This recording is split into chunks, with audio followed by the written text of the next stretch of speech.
أعوذ بالله من الشيطان الرجيم. بسم الله الرحمن الرحيم. وإذ قتلتم نفسا فادارأتم فيها والله مخرج ما كنتم تكتمون فقلنا اضربوا ببعضها كذلك يحيي الله الموتى ويريكم آياته لعلكم تعقلون. ثم قست قلوبكم من بعد ذلك فهي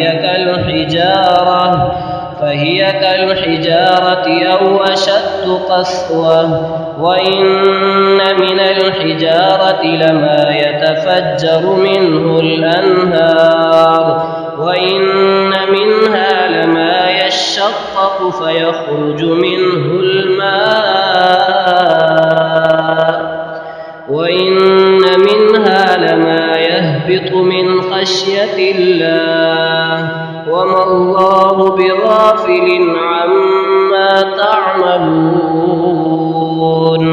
أفتطمعون أن يؤمنوا لكم وقد كان فريق منهم يسمعون كلام الله ثم يحرفونه من بعد ما عقلوه وهم يعلمون.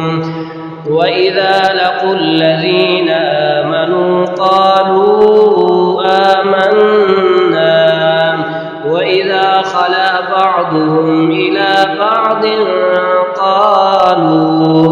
قالوا أتحدثونهم بما فتح الله عليكم ليحاجوكم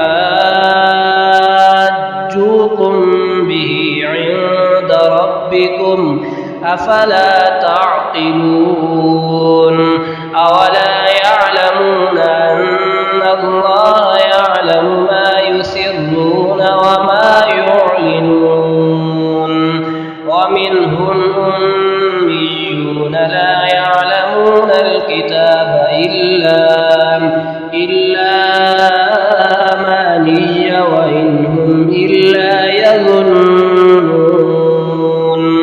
فويل للذين يكتبون الكتاب بأيديهم ثم يقولون هذا من عند الله ليشتروا به ثمنا قليلا فويل لهم مما كتبت أيديهم وويل لهم مما يكسبون.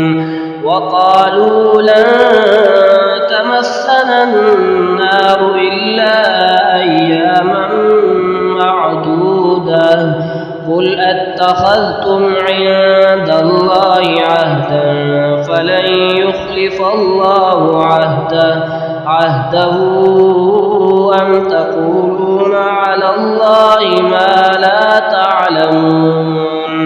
بلى من كسب سيئة وأحاطت به خطيئته فأولئك أصحاب النار هم فيها خالدون. والذين آمنوا وعملوا الصالحات أولئك أصحاب الجنة هم فيها